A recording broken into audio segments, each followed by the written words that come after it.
Olá pessoal, tudo bem? Seja bem-vindo a mais um episódio do nosso Viver Melhor podcast. E hoje nós recebemos aqui a doutora Marília Silva de Souza, ela que é mastologista aqui em Foz do Iguaçu. Doutora, obrigada pela sua presença aqui juntamente conosco. Quero agradecer primeiramente. Muito obrigada, eu que agradeço. Bom dia, Ivana, bom dia, Laércio, bom dia, pessoal que esteja nos assistindo. Que prazer, doutora. Eu quero começar perguntando, eu acho que algumas pessoas devem se questionar, o que faz uma mastologista, uma médica mastologista, por exemplo, pode explicar para nós? A mastologia é uma especialidade da medicina recente, né? Bem recente, pouca gente conhece, mas o mastologista é aquele especialista que ele é preparado para cuidar da saúde das mamas. Tanto doenças benignas quanto malignas, tanto quanto prevenção, os cuidados dessa mama, né? O que fazer para a gente prevenir doenças não só malignas, existem várias doenças benignas que a gente faz. O mastologista, ele é uma especialidade da área da medicina, né? E esse título é dado pela Sociedade Brasileira de Medicina ou pelos colegiados afins, né, da medicina. Além de, por exemplo, hoje nós vamos falar basicamente assim de cuidados, prevenções e algumas novidades do tratamento do câncer de mama, né, Laércio? Mas além do câncer de mama, o que vamos lembrar quem está nos assistindo, por exemplo, que pode procurar? Um homem pode ir no mastologista? Pode. Quando a gente fala em mama, lembra-se câncer de mama e lembra-se mulher, né? Isso. Mas não necessariamente. A mama é um órgão, né? Importante para a mulher, dentro do contexto da feminilidade, da amamentação, né? Mas também é um órgão do homem, né? Então, um homem tem mamas, ela é de forma rudimentar, ela não tem todos os componentes da mama feminina, mas existe também patologias que podem ocorrer no homem, normalmente benignas.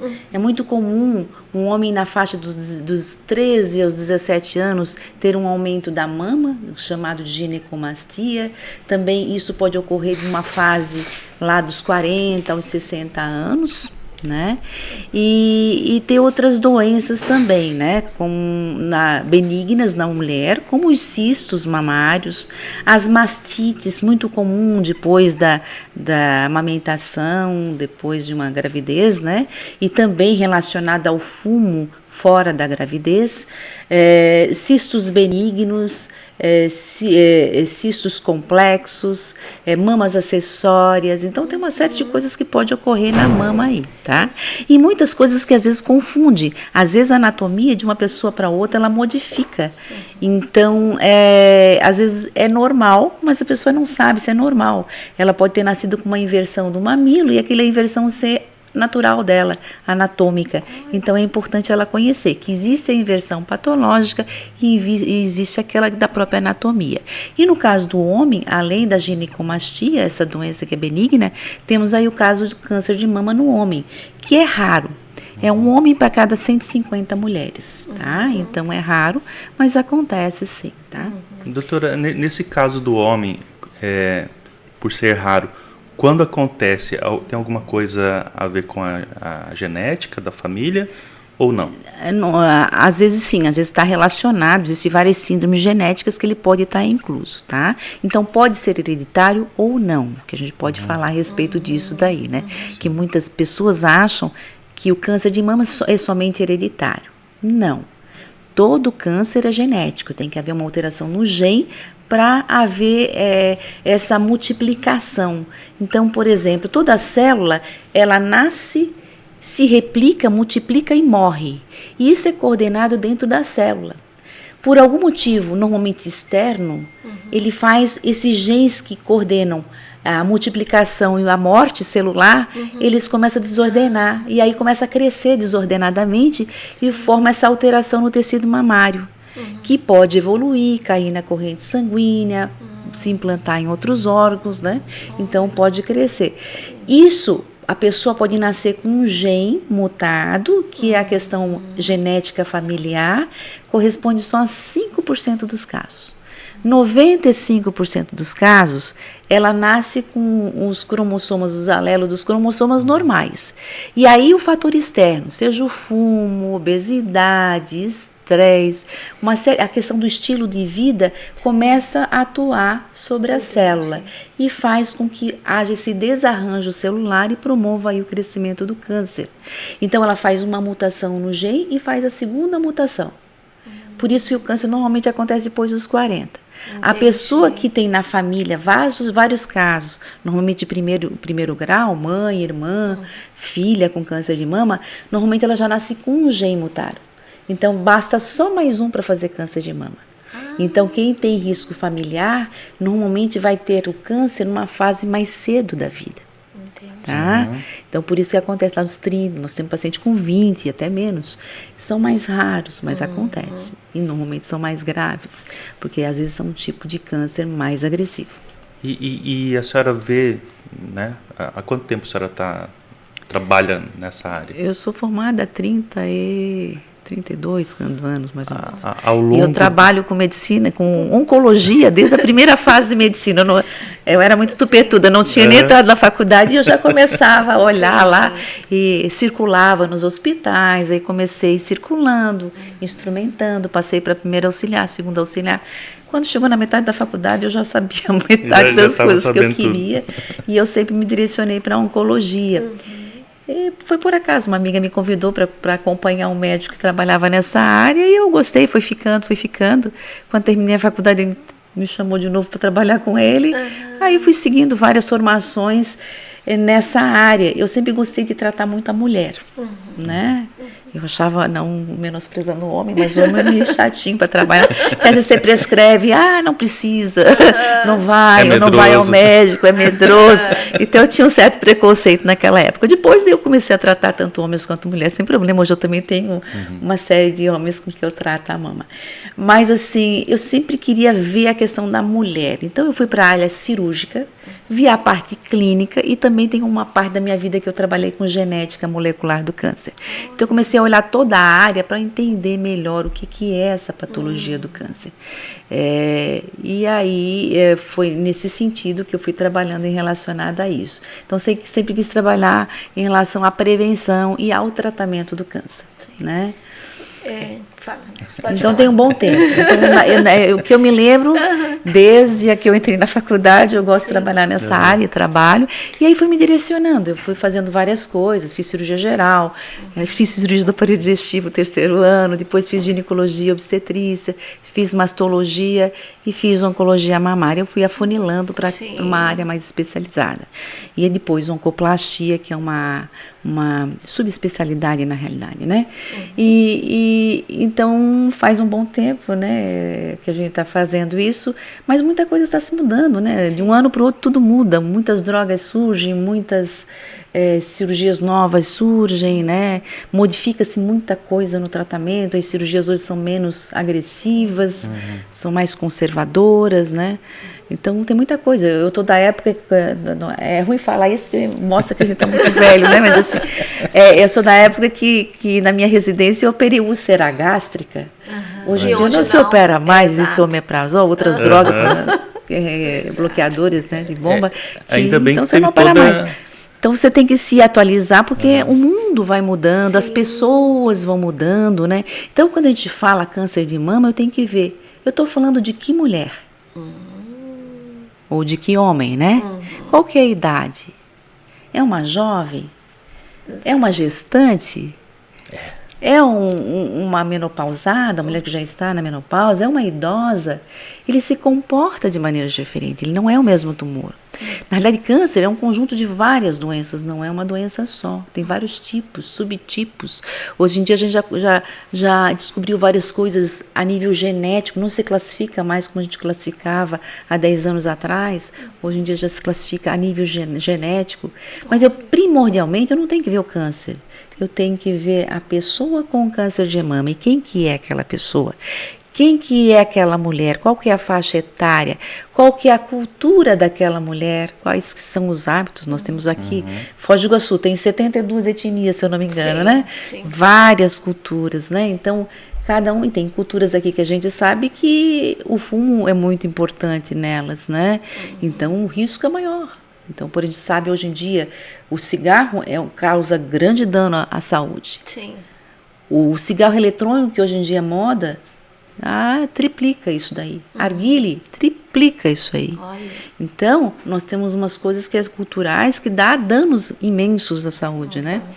E a gente tem que ficar atenta a isso. Sim. A nossa população, qual que é, né? E quem é. Doutora, eu vejo assim que teve toda essa... A senhora acompanhou toda essa evolução e tecnologia, cada dia está melhor, né? Mas a gente também observa, como leigos, né? Que cada vez... Até você comentou aí que tem pessoas com 20 anos de idade que estão tendo câncer, né? Em alguns casos até menos, né? São poucas, mas sim. Você acha que é o estilo de vida e a alimentação que está causando isso? É o que eu te falei lá. O risco familiar é 5%. 90 a 95% se chama câncer esporádico. É aquele caso que não tem ninguém na família, ela é o primeiro caso. E isso está muito relacionado a uma coisa chamada estilo de vida. Hoje em dia até existe uma especialidade, que é a medicina do estilo de vida. Então, hábitos da pessoa hoje em dia. E se atribui a isso, talvez um aumento grande desse aumento do câncer de mama e dos cânceres gerais por causa disso. A nossa vida hoje é corrida. Sim. Todo mundo quer ser perfeito, né? A gente nem olha para o lado, quem está do lado não conversa mais, é só no celular, é só na televisão, é só muito robotizado. Então a gente tem um nível de cobrança alto e cobrança muito alta, né? De perfeccionismo, de robotismo, porque a gente fica aí hoje só na... Que tem um lado bom e um lado ruim de tudo, né? Sim. O negócio aí está na dosagem, né? O excesso. Então, hoje as pessoas se comunicam menos, não apesar de mais, é um paradoxo, se comunica mais e menos. Exato. Né? Mas assim, então o estilo de vida isso é importante. Então, a alimentação hoje é tudo alimentos ultraprocessados, né? Então, não é aquele alimento in natura. Depois tem o alimento enlatado e aqui tem sacado, porque tem muita coisa dentro daquele alimento ali, não é só o alimento puro, ele tem ele chama de ultraprocessado. É um produto alimentício. São altamente cancerígenos, né? Tanto que hoje em dia até eles fizeram uma coisa boa, foi anotar nas coisas aquela lupinha, né? A gente vai comprar, olha a lupa, opa, isso aqui não, tem alta carga de gordura saturada, alta carga de conservante, então isso é até uma coisa boa eles ter colocado isso nesses produtos, porque isso influencia na sua saúde. Né? E eu lembrei agora de uma situação de uma mãe que eu cheguei a conhecer, de um filho, eu gostava muito daquelas sopas instantâneas. Sim. Todo dia aquilo se torna um vício. Sim. E uma criança desenvolveu um câncer. Por isso que hoje em dia tem muita obesidade infantil e muitos problemas de cânceres também, né? E assim, não é só alimentação. A alimentação é um pilar, né? Ele é importante, né? Você fazer escolhas melhores. Então, é importante as pessoas saberem escolher coisas melhores, né? Atividade física é outra coisa importante, tá? Aí até nós colocamos aí hoje a questão dos passos, né, na nossa rede, e a importância de você fazer atividade física, né? Exato. De preferência diária. Mas eu não gosto de academia. Qualquer coisa que dê movimento. Uma caminhada. Dançar, fazer esporte, sair de casa, descer a escada do seu prédio. Né? Então, hoje em dia, a vida é para você não se mexer. A gente põe um garrafão de água do lado para não ter que levantar. Né? A geladeira da nossa altura para já não ter que abaixar. A televisão vem com controle remoto para tudo hoje para você não se mexer. E é importante, não põe a água bem longe para você levantar tantas vezes que for para tomar água. Que esse movimento, a vida é movimento, né? Então a gente tem que se movimentar para poder dar isso. Eu trabalhava numa empresa que no escritório, né, minha mesa ali, e o lixeiro aqui. Chegou o dono da empresa, catou o lixeiro e levou lá para outro lado. Não, você vai levantar agora. Está muito sentado. Então, hoje as empresas hoje em dia fazem exercícios laborais. Então, para aí 15 minutos, vamos dar uma esticada. Tudo isso é muito importante. É acordar o corpo, botar o corpo em movimento. Em todos os sentidos, né? E uma outra coisa que pouca gente fala, mas é muito importante, é o sono. Tá? Você dormir bem, né? Dormir cedo. Dormir sem estímulos no seu quarto. Então, deixar o celular longe, qualquer luzinha no quarto, apagar. Por quê? Porque à noite, de madrugada, tem vários hormônios que são liberados à noite. E a pessoa precisa ter ido dormir cedo para dar o tempo para esses hormônios serem liberados, tá? Um muito importante é a melatonina, mas tem vários outros que são liberados durante a noite, e é importante a pessoa dormir para fazer o refazimento do seu corpo. Né? Não só o corpo físico, das suas energias, os seus pensamentos, limpar exato. Tudo, né? Então, é a hora de dormir, é a hora de dormir. Então, tem que fechar tudo e dormir, né? Ter aquele período de refazimento. E também a sua higiene mental, né? Mental, espiritual, energética, como queiram chamar, né? Exato. Mas assim, a pessoa está feliz na sua vida, tem que ter seus períodos de lazer, né? De ser feliz na realidade, né? Sim. Então, evitar esses pensamentos negativos, depressão. Hoje em dia eu tenho, chama mal do século, né? Que é a depressão, mas é uma condição que a pessoa se coloca muitas vezes, né? Não todas, claro, mas que ela acaba levando por uma série de acúmulos, como se fosse lixos que a gente recolhesse durante o dia, e a gente não tem esses momentos de extravasamento, de higiene mental, de você sair para depurar a sua mente, né? Então, esses momentos de família, de sair todo mundo junto, né? Vamos andar de bicicleta, vamos lá nas cataratas. As cataratas é uma fonte de refazimento. Você chega lá, você já muda a sua energia, né? Verdade. Mas a água tem energia. Sim. Nós temos aí a Itaipu, que produz energia, porque a água tem energia. Agora, pensa no nosso corpo. Ele é feito de quê? Na maioria? Na maioria, água. E hoje todo mundo faz o quê? Trabalha intensamente o dia todo, chega em casa, vai maratonar a série. Isso é E aí não desconecta de nada. De nada. Não bebe assim, água. É uma coisa boa, é que assim, tudo é dosagem, né? Por exemplo, você vê filmes, é legal, você tá fazendo a sua higiene mental. Mas você não ter, descarrilhar e não ter um momento de parar e descansar, isso é ruim. Né? Então você fica, e às vezes passa a noite inteira vendo filme, no outro dia tem que trabalhar. Sim. Então isso vira um vício. Né? Aquele ditado que as pessoas falam assim, eu tenho horror a isso, vou falar a verdade. O que você faz à noite? Vou dormir. Então vai fazer à noite, vai trabalhar, vai estudar, não sei o quê. Mas, gente, o sono também é remédio. Eu falo que a Ivana dorme com as galinhas. Sim, doutora, ela tá certa. Eu não cheguei nesse nível ainda, eu também tendo a trabalhar à noite, eu fico acesa à noite. Mas é uma coisa que a gente tem que se policiar e botar rotinas. Sim. Porque às vezes a pessoa não emagrece justamente por isso, porque tem vários hormônios que são liberados à noite que vão te ajudar no emagrecimento. Né? E aí tem uma série de coisas também. Na verdade, a pessoa ela acaba que nem percebe quando não, vê, ela já vai. Tá... É que nem a vida, você não percebe. Quando você vê, já foi. E como a cabeça não envelhece, a gente só acumula conhecimento, a gente acha que está sempre no top. Né? Mas a vida passa, o ano, já estamos em setembro. Sim. E detalhe, tudo isso que a senhora está falando, todo mundo sabe que tem que fazer. Todo mundo sabe. Só que não faz. Então isso se chama autocorrupção, tem um nome para isso. Porque quando eu não sei a informação, eu digo que eu sou ignorante, eu não sei, né? Eu ignoro aquela informação. Sim. Isso eu tenho um certo atenuante, um certo, pequeno, né? Mas quando eu sei e não faço, aí eu caio na autocorrupção. A gente só fala a corrupção dos outros, estão roubando isso aqui. Não, e as minhas autocorrupções quais são, né? Eu quero falar... Bom, falamos Mas voltando na mama. Na mama.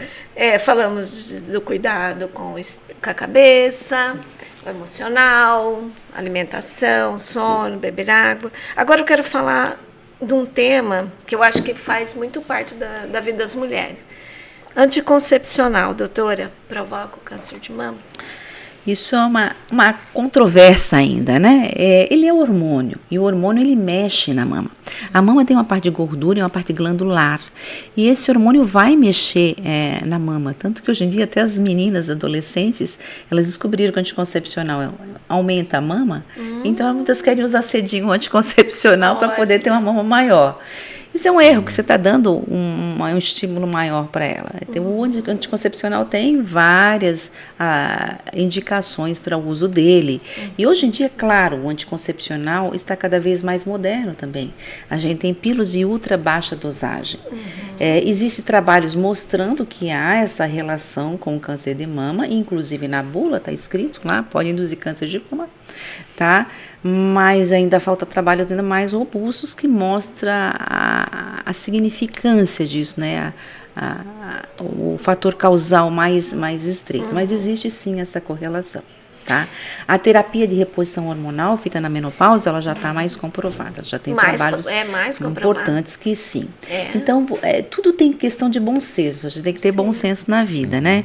Então, assim, se eu tenho uma família florida de pacientes com câncer, se eu estiver dentro daqueles fatores de risco para câncer de mama, evita usar, ou se precisar usar, escolhe sempre os anticoncepcionais de ultra baixa dosagem, tá? E sempre, e mesmo que eu precise fazer terapia de reposição hormonal, ou seja ela para período da menopausa ou pré-menopausa, ou em qualquer época da vida, faça com acompanhamento e olhando a mama, o cuidado. É aquela história de eu ver quem é a mulher que eu tá usando, tá? Agora, se a pessoa tem o diagnóstico do câncer, é importante não usar, tá? Por quê? Porque ela já tem uma predisposição genética e ela está lá na bula dizendo que pode induzir o câncer de mama. E hoje em dia a gente sabe que existem os tumores hormonais que eles aumentam muito com o uso dele. Então, para as pacientes com câncer, a gente não utiliza, a não ser que ela tenha algum problema muito grave. E aí se faz com muito cuidado, tá? Então, por exemplo, a paciente está na menopausa tendo um surto psicótico por causa daquele problema. Então, ela está tendo um quadro grave. Então, a gente vai estudar esse caso, olhar com bastante critério e a gente vê qual que é o tipo do tumor que ela tem. Então, não é aquela coisa. Hoje em dia, todo mundo faz tudo. Você vê que tem um monte de gente fazendo um monte de coisa indiscriminada. Não. Olha a pessoa, verifique, né? Porque sempre é um trauma. Aquele tumor recidivar, você sabe o que é ter aí... passar por uma experiência de ter um câncer de mama. Hoje em dia o câncer ele é curável quando descoberto no início, tem muitas ferramentas para tratar o câncer de mama. É um mito dizer que toda pessoa que tem câncer de mama vai morrer. Não, eu até digo para minhas pacientes, o câncer veio para modificar alguma coisa na sua vida, veio para dar uma sacolejada, modificar o rumo, trocar hábitos, né? Rever várias coisas. Mas hoje em dia ele tem cura. Vai curar? Não sabemos. Vamos começar aí uma jornada, saber como é que vai se portar, como é que você vai responder ao tratamento. E aí a gente vai junto nessa caminhada aí no tratamento em relação ao câncer, tá? O que não pode é baixar a cabeça, né, doutora? É enfrentar o problema. O principal câncer da mulher é o de mama. O INCA soltou a nova estatística que vai agora do triênio 2023-2025, que para cada ano nós teremos aí em torno de 70 mil novos casos de câncer no Brasil. A região sul, ela está em segundo lugar. Ela era o primeiro lugar, ela passou para o segundo lugar, perdendo para a região sudeste, tá? O Paraná, vamos especificar aqui, o Paraná nós vamos ter em torno de uns 3 mil casos este ano, tá? Precisamente 3.650. segundo o Instituto Nacional do Câncer. Sendo que, ou seja, nós vamos ter 10 casos novos por dia. Uau! Tá? Sendo que 3 pessoas morrendo por dia por câncer de mama. Tá? Se a gente vê o Paraná, em Curitiba é previsto 770 novos, né? Novos casos por ano. Tá? O resto é o restante do Paraná, tá? O interior. Tá? E o Paraná, ele liderava até um tempo o primeiro lugar? Sim, isso tem a ver com o estilo de vida, né? Do estilo de vida. Os fatores de risco, nós temos aí a mulher, né? Ou seja, o fator de risco basta ser mulher. Sim. A mulher está ali. Ser mulher já é um fator de risco para ter câncer de mama. Se você olhar em comparação ao homem. Um homem para cada 150 mulheres. Mulheres que menstruam muito cedo, abaixo dos 12 anos. Ou mulheres que...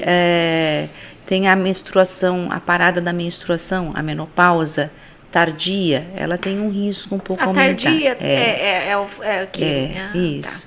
Tá. E a menarca, que é a primeira menstruação precoce, e a menopausa tardia. Abaixo dos 12 anos. Isso.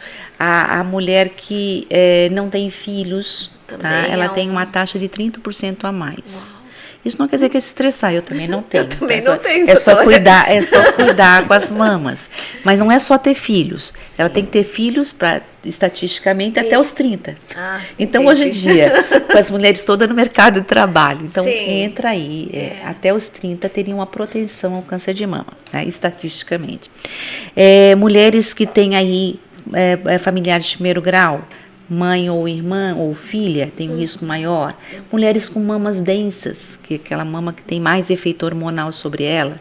Mulheres que têm mutação, principalmente do gene BRCA1, BRCA2. Tá. Mas aí a médica que vai saber, né? Sim, às vezes na família já é mapeado isso, tá? Entendi. Então tem muitas mulheres que fazem o teste genético e comprova que existem esses dois. Esses dois genes têm um risco maior de desenvolver câncer de mama.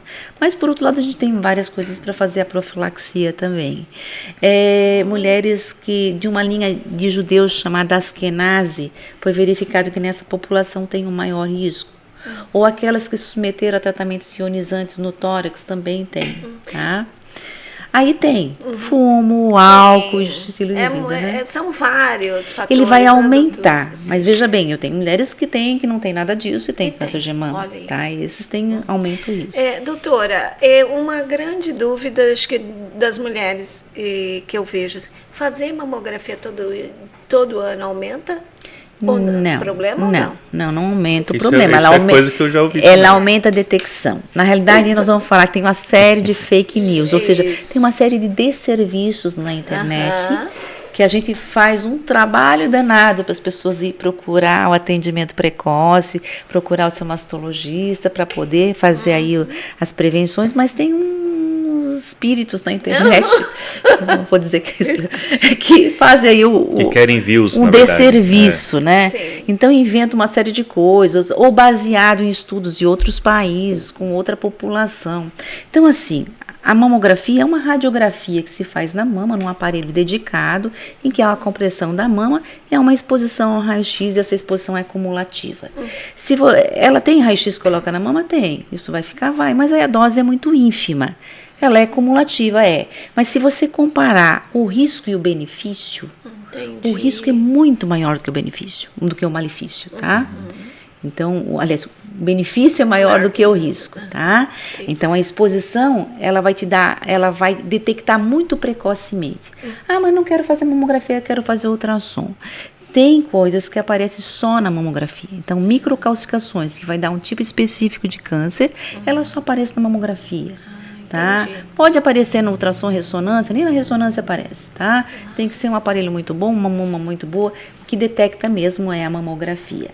E não é por foto de mamógrafo, porque o Brasil tem muitos mamógrafos. O problema é que o rastreamento não é feito, né? Não é feito de maneira adequada, ele pode melhorar. Então, tem que estimular as pessoas a procurarem os serviços para fazer. Tá? Entendi. Deixa eu nós comentamos antes de começar. Mas, sim, não é verdade essa questão da mamografia vai dar câncer de mama. E nenhuma outra que saiu também, utilizando um outro médico famoso, fizeram uma fake news dele, dizendo que vai dar câncer de tireoide. Isso também não, tá? Eu perguntei porque, olha, pasmem, uma enfermeira falou para mim, não é bom você ficar fazendo mamografia todo ano. Tem gente que fala isso. Por quê? Porque existe uma controvérsia na própria sociedade. A Sociedade Brasileira de Mastologia preconiza fazer a partir dos 40 anos de idade anualmente. Sim. Tá? O Ministério da Saúde a partir dos 50 anos a cada 2 anos. Tá? Mas veja bem, é importante fazer. Eu sigo a Sociedade Brasileira de Mastologia, porque eu acho que o benefício em se fazer e se detectar precocemente, ele influi em toda a evolução da doença. Sim, e inclusive no desfecho final, tá? Então, se eu descubro isso mais cedo, eu vou ter um tratamento mais cedo, eu vou ter uma possibilidade de curar essa paciente. E um tratamento talvez menos agressivo, né? Menos agressivo, porque imagina, às vezes vem as pessoas, como você falou lá, aquela dificuldade às vezes da gente fazer isso precocemente. A pessoa vem com um nódulozinho desse tamanho, não é nada, vou lá, vou esperar isso sumir, vou botar na mão de Deus, ele vai curar, e eu não faço a minha parte. Vou deixar lá e isso vai aumentar. Ela vai voltar depois para mim com um tumor com 4 centímetros. Ou às vezes depois com uma metástase em algum outro órgão. O tratamento ele é outro. Claro, hoje em dia existem muitas drogas, estão ficando cada vez melhores os medicamentos para o tratamento do câncer. As cirurgias estão cada vez reduzindo mais por conta até da eficácia desses medicamentos. E a gente consegue tratar e curar mais. Mas assim, o fator tempo, ele é extremamente importante. Sim. Ano retrasado, a campanha da Sociedade Brasileira de Mastologia foi quanto antes melhor. Sim. Então, quanto antes eu começar a atividade física melhor, quanto antes eu cuidar da alimentação melhor, quanto antes eu fazer a mamografia melhor, quanto antes eu procurar um mastologista melhor. Porque eu estou lá fazendo a prevenção antes de eu ter a doença. Isso é a verdadeira prevenção, porque nós temos prevenção primária, que é isso que a gente está fazendo aqui, dar informação para a pessoa, tá? Ou mudar os nossos hábitos, isso é prevenção primária. A mamografia, ela é prevenção secundária, ou seja, ela é diagnóstico precoce. Eu já tenho uma doença, uma é não ter. O que eu faço para não ter? Ter informação e mudar estilo de vida. Sim. O que eu faço? Já tenho, o que eu faço? Eu tenho que descobrir o mais cedo possível. Quanto mais cedo, isso influencia no meu resultado, né? Então, a mamografia é detecção precoce, é prevenção secundária, é para evitar o dano secundário. E tem a prevenção terciária, que é a reabilitação. Eu já tenho, descobri um pouco mais tarde, mas eu quero fazer o quanto mais cedo o tratamento para eu ter menos dano, para a minha recuperação ser melhor. Então, essa aí é a prevenção terciária. Tá? E tem outra situação, doutora, porque a pessoa ela foi diagnosticada, fez cirurgia, quimioterapia, radioterapia e passou. Normalmente, isso acontece pelo hábito de vida que ela tinha. Isso. Ela não deve continuar da mesma maneira. Não. Porque se continuar, vai ter de novo. O que vê é o quê? Tirou o tumor, tô curada, mas mesmo assim continua tendo os mesmos hábitos. Que é aí que eu acho e se ela tem uma mutação e ela é predisposta ao câncer, ela pode ter cânceres em outras áreas.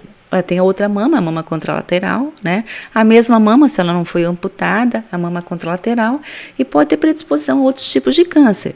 Então, pelo INCA, nessa nova estatística, antigamente era o câncer de colo uterino, né? Mas como hoje em dia existe a vacina do HPV, que é uma vacina importante, né, na prevenção do câncer de colo uterino, que acabou de sair aí a 9ª valente, que é para 9 tipos de HPV, podemos também falar bastante disso até em outra oportunidade, mas assim, para 9 tipos de HPV, ela estava em segundo lugar como o principal câncer da mulher, já não é, já passou para terceiro, tá?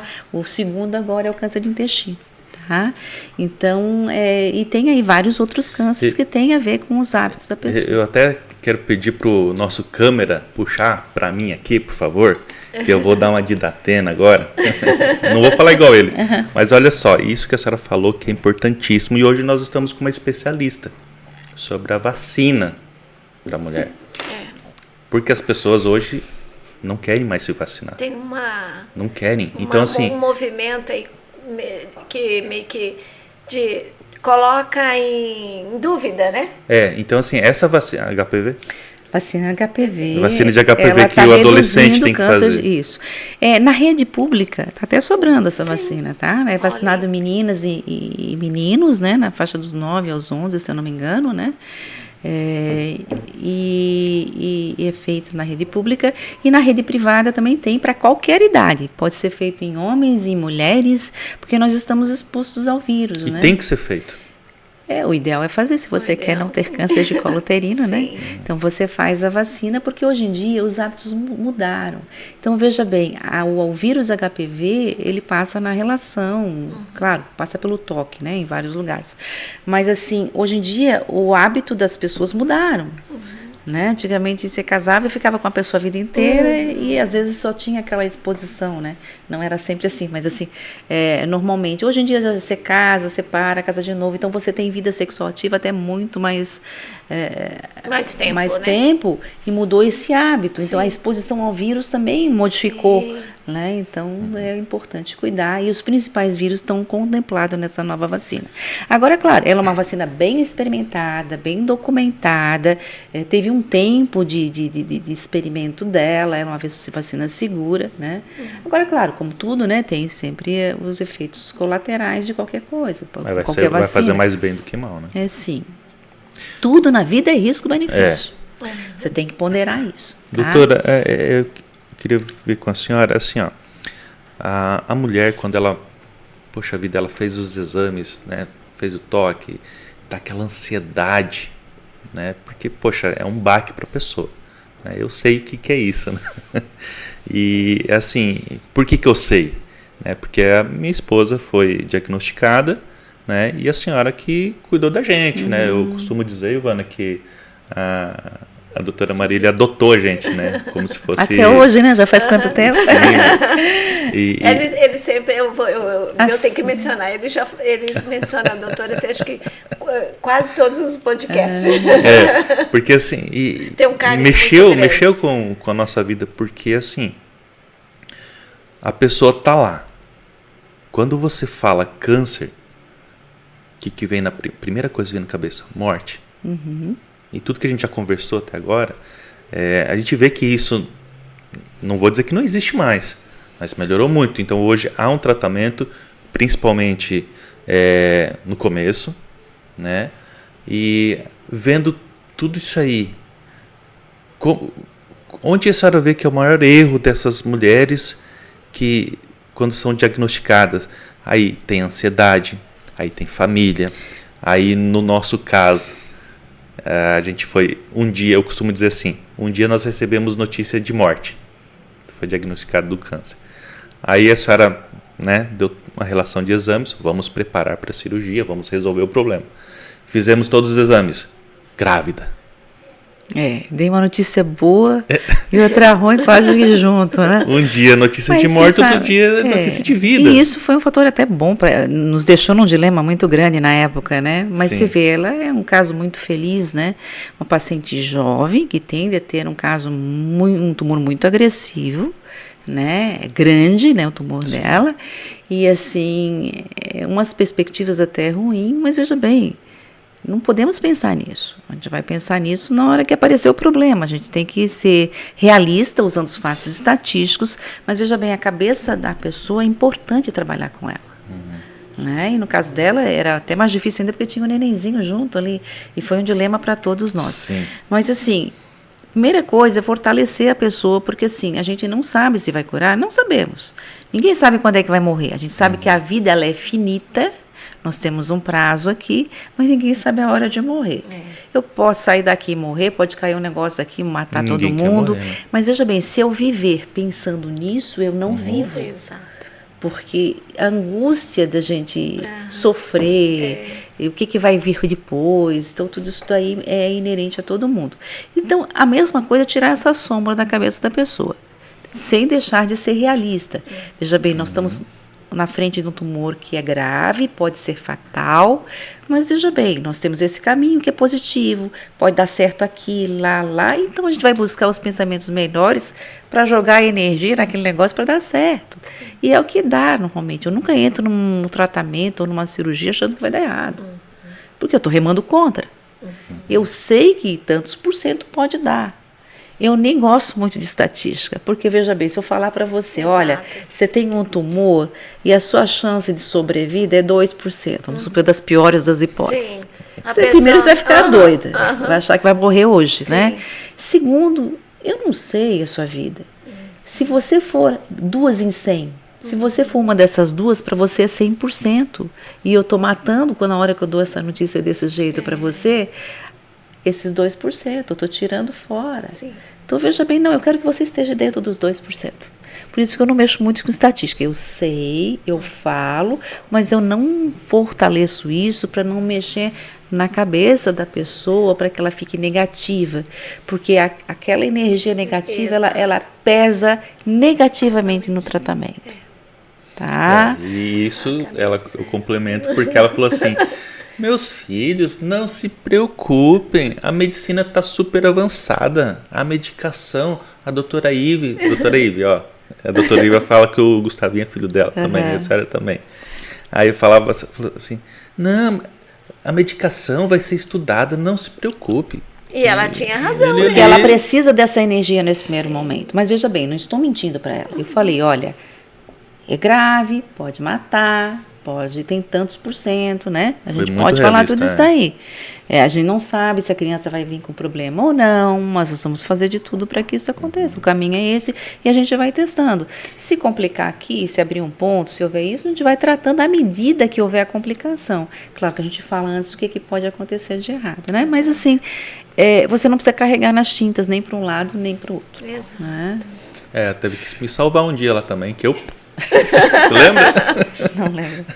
A hora de tirar o... às vezes os homens caem, né? Os homens, às vezes, no tratamento, eles ajudam muito, mas às vezes a gente tem que parar eles. Às vezes eles não aguentam e caem. Não sei o que aconteceu nesse Você dia. desmaiou? Paguei. É que foi... O que é? Como é que fala Não mesmo? lembro. Quando... Ela tirou o dreno? O dreno. E aí aquele negócio não parava de sair mais, né? Aí você começou E ela, a passar mal. começou a me apertar. E eu comecei a ver aquilo ali. Isso que hoje eu até pergunto, quando o marido vem junto, um acompanhante, assim, como é que você tá aí? Você quer ver?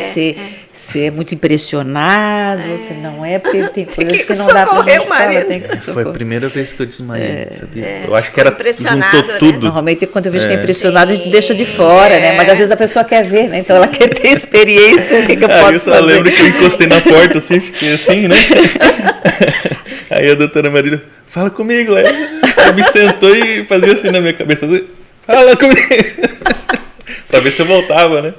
Aí em vez Mas de deu eu tudo tava certo. cuidando da esposa, eu tive que cuidar do marido. Né? Ai, que bom, que bom. São histórias aí, ó. Sim. Você tem muitas. Bom, a gente podia falar um pouco sobre reconstrução, né, doutora? Que hoje quem passa por esse processo de retirada da mama, hoje ela pode reconstruir a mama? Sim, existe uma lei para isso, inclusive, né? Mas assim, hoje a gente pode, e a gente tem feito até a reconstrução imediata. Não é toda mulher que pode fazer, tá? Por quê? Porque a reconstrução, ela leva um tempo a mais na cirurgia, tá? Então, às vezes eu vou tirar a mama inteira, tá? E vou fazer a reconstrução daquela mama, tá? Quando às vezes é reparação imediata, às vezes você pode fazer reparações pequenas, né? Então, uma coisa é reparação, outra é reconstrução. Então, a gente tende a usar a mama aliás, ter que usar técnicas de cirurgia plástica para reconstruir a mama, chama de oncoplastia. Normalmente se faz a reconstrução imediata quando a pessoa permite, isso, né, quando a condição clínica da paciente permite e quando isso não vai atrasar ou interferir o tratamento oncológico. Por que eu falo isso? Porque assim depende da pessoa. Às vezes eu estou frente a uma mulher que é diabética, hipertensa, coronariopata. Às vezes o menor problema é o câncer de mama. Tem assim várias pessoas com várias condições clínicas ou obesa que possa complicar a cirurgia e possa retardar o tratamento oncológico. Aí nessa a gente conversa com a pessoa assim, vamos fazer tudo, se livrar do câncer, fazer o tratamento oncológico correto e num segundo momento a gente reconstrói.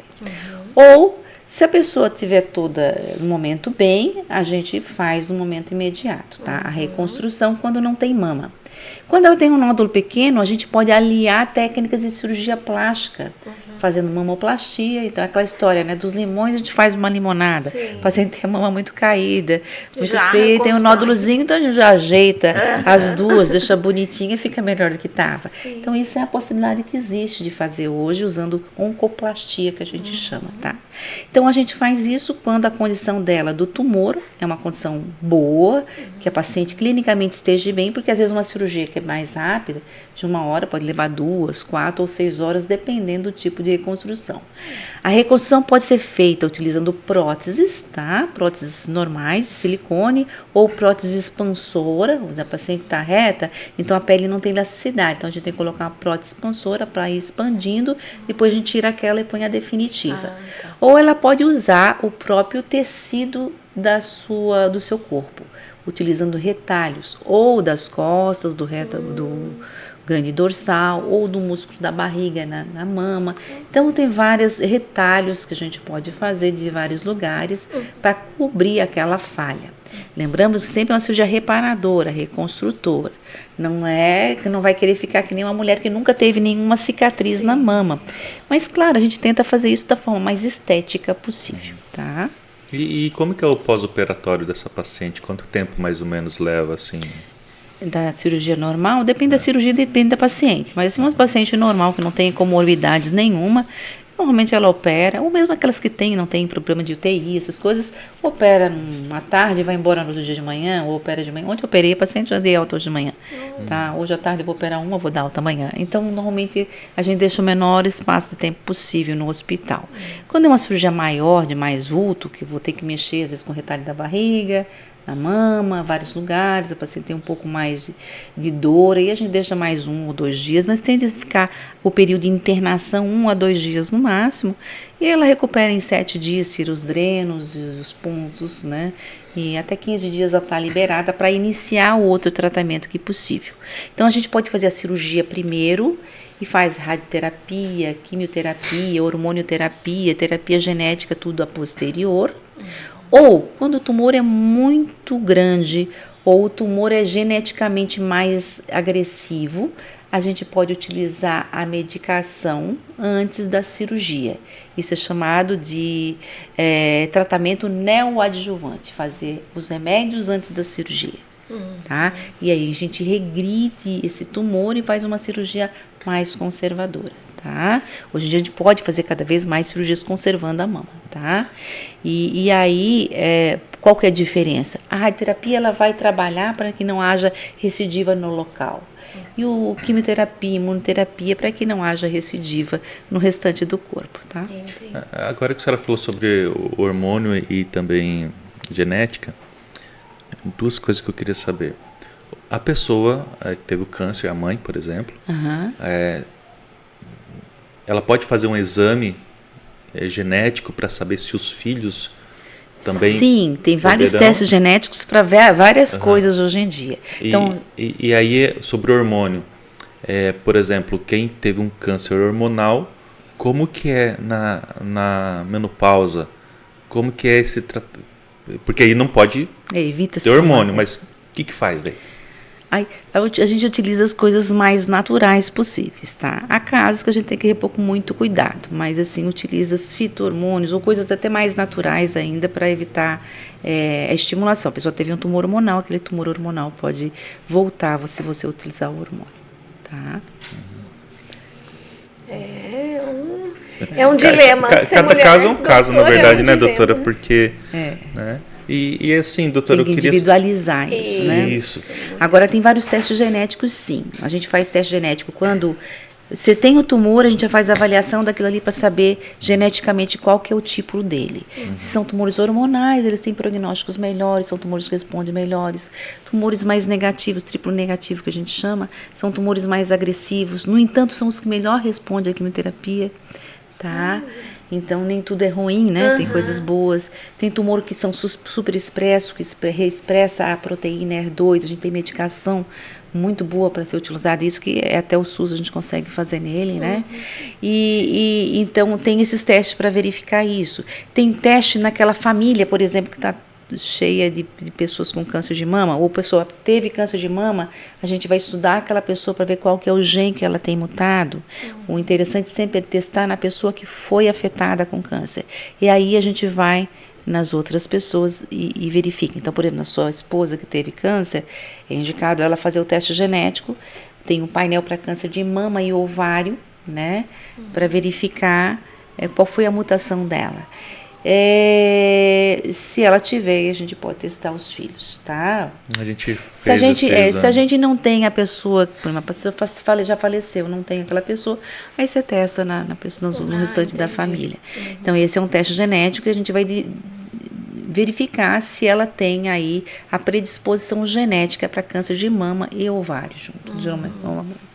Tá? E existe outros testes genéticos que a gente faz na pessoa, que quando ela fez a cirurgia, a gente precisa saber, ela tem um tumor que é hormonal, de bom prognóstico. Será que essa pessoa vai precisar de quimioterapia?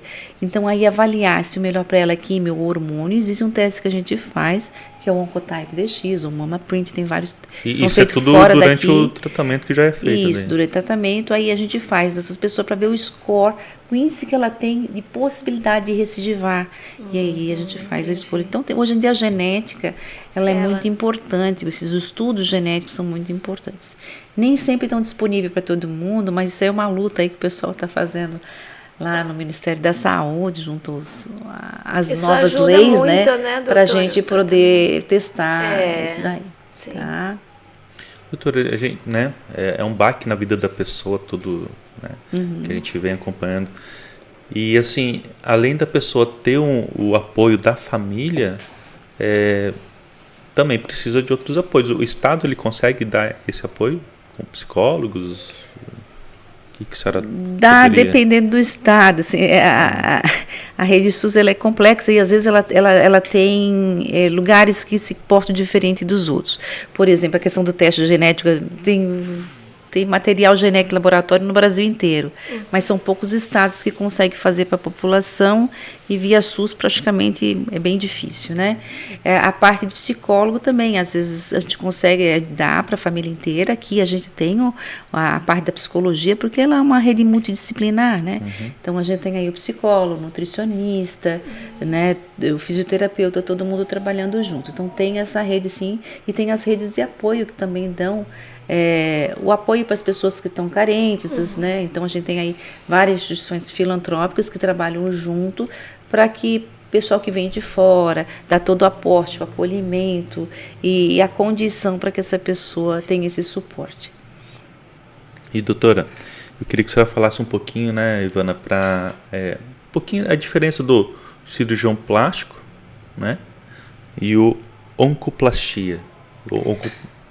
Qual que é, o que ele faz? O cirurgião plástico é o especialista para tratar as cirurgias plásticas, a plasticidade da pessoa, a estética, né? Ele vai com fim, ele trata uma pessoa saudável que quer melhorar aí o seu visual, a sua forma. O oncoplástico, ele está relacionado à oncoplastia, não é uma especialidade em si. Eles não quiseram fechar como especialista justamente para que o mastologista tivesse a ampla liberdade de fazer, não restringir, entende? Para determinados médicos. É aquele que vai aliar técnicas de cirurgia plástica na reparação e na reconstrução. Não é, eu faço oncoplastia, né? Eu fiz já treinamentos em vários lugares, no INCARE, na Beneficência Portuguesa, em vários lugares em São Paulo, mas assim, a gente está sempre em treinamento, mas assim, ele tem a visão não apesar de a gente fazer a estética, fazer o mais bonito possível, o mais estético possível, a visão é oncológica, é a reparação de um dano. Eu não estou mexendo com alguém saudável, eu estou mexendo com alguém que está com um problema e eu vou fazer essa reparação. Então, essa é a diferença. Eu faço oncoplastia. Então, se a mulher tem um câncer, vai lá, eu vou reparar. Ou se eu vou fazer cirurgia profilática, eu vou tirar, eu vou reparar. Mas em função da parte oncológica. Tá? Às vezes vem assim, doutora, você não vai dar uma levantadinha na minha mama? Não, isso tem o cirurgião plástico que vai fazer isso. Tá? Porque a visão é outra, o cuidado é outro. Eu estou lá fazendo cirurgia plástica, olhando com cuidado para não trabalhar com célula, não levar célula tumoral de um lado para o outro. Se eu estou trabalhando uma mama que tem um nódulo benigno, na outra tem um nódulo maligno, eu começo para o benigno para não levar célula para o maligno. Então, tem vários detalhes de segurança oncológica que a gente é treinado para isso. Tá? Existem cirurgiões plásticos que trabalham nessa área oncológica e que tem essa formação para isso, sim, ele tem vários cirurgiões aqui na cidade que eu trabalho junto com eles e eles fazem a reconstrução mamária, tá? Mas eles têm que ter essa visão da segurança oncológica, tá? De tudo que se tira, manda examinar, então nem todo cirurgião, às vezes tira, manda incinerar a peça, não, eu nunca incinero a peça, eu sempre mando olhar e examinar, porque a minha visão é oncológica, eu estou trabalhando em cima de uma pessoa que já teve a doença ou vai ter a doença, então tem que ser essa visão, tá? Eu acho que a gente podia falar um pouco sobre o Outubro Rosa. Um pouquinho pra cá. Doutora, Outubro Rosa, o cuidado com a mama, até nós comentamos um pouquinho antes, deve ser só no mês de outubro ou não? Não, a minha ideia é fazer o ano rosa, né? Então, assim, que a gente vá além do Outubro Rosa. Claro, o Outubro Rosa é uma campanha que ela é extremamente impactante, ela tem resultados positivos, ela alerta a população, apesar de às vezes ter muita gente que entra no AUE por vários motivos e várias intenções, ele alerta em relação à questão da saúde das mamas. E ele faz com que a mulher procure de fato a olhar, ou pelo menos a se palpar. Tá? Claro, hoje em dia a gente recebe tumores muito avançados ainda, então a palpação ainda é importante, tá? Ela é utilizada mais para autoconhecimento, eu palpo a minha mama, né? Não sei palpar, palpa de qualquer jeito, como se estivesse tocando piano, da frente, em forma aspiral, em forma de dentro para fora, de fora para... Não interessa, palpa, você vai ver o que é normal. Se você não souber, quando você for no mastologista ou no ginecologista, pede para ele olhar, minha mama está normal? Está normal. Aí ela palpa e vê que aquele é o normal dela. O dia que aparecer algo diferente, ela vai notar o que é diferente. Então, o Outubro Rosa, ele faz essa questão de fazer esse AUE, inflar essa questão da informação para que a pessoa vá procurar. Então, é importante sim, tá? A gente fazer. Mas assim, é um mês e às vezes o tempo passa muito rápido, a pessoa esquece de fazer isso durante o ano. E às vezes, entre um ano e o outro, as coisas podem modificar. Um ano eu não tinha nada, no outro ano eu posso ter. Até 6 meses. 6 meses atrás eu não tinha, agora eu posso ter.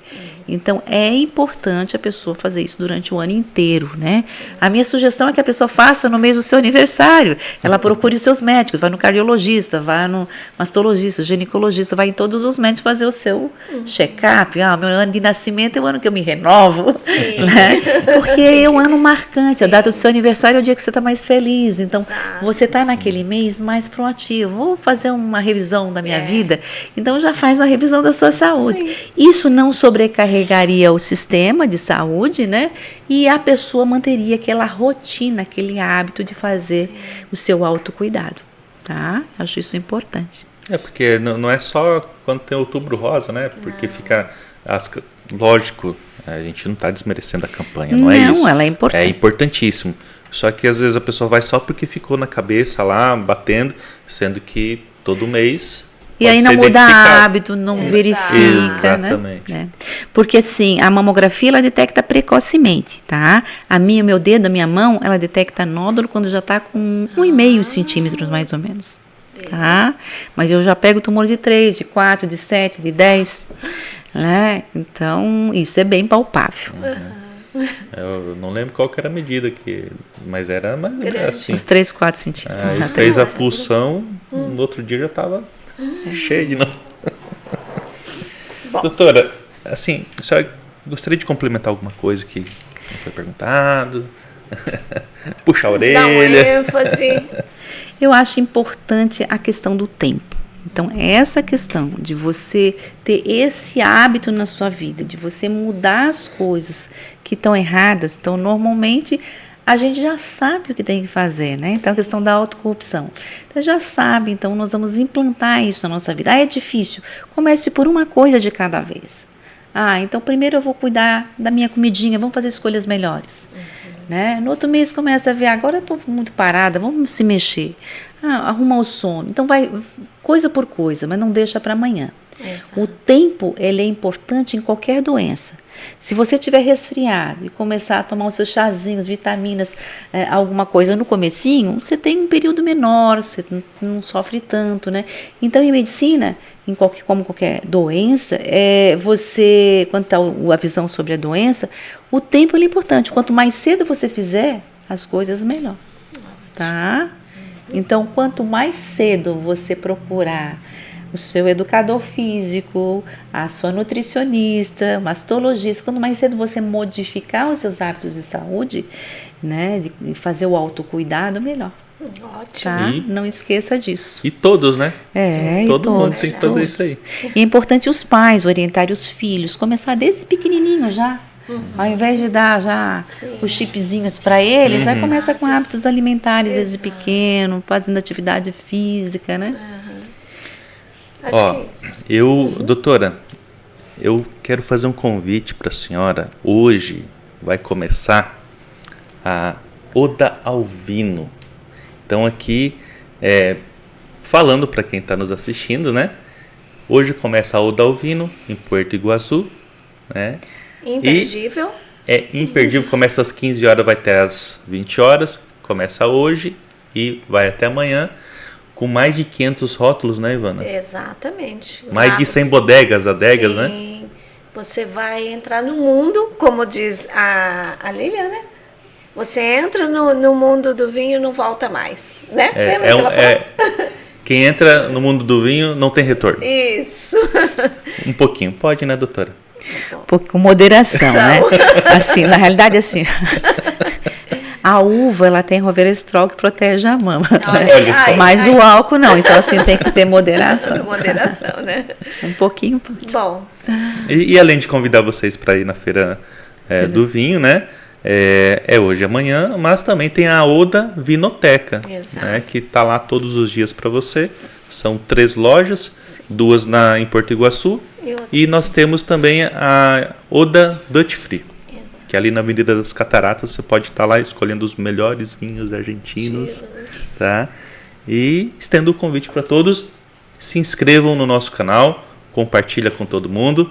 E a gente sempre vai estar aqui trazendo assuntos importantíssimos para a vida de vocês, para nós, de todo mundo, né, Ivana? Sim, nós agradecemos a presença da doutora Marília. Muito obrigada. Muito conhecimento, muito conteúdo para nós, esclarecimentos, tirou muitos mitos aí, né?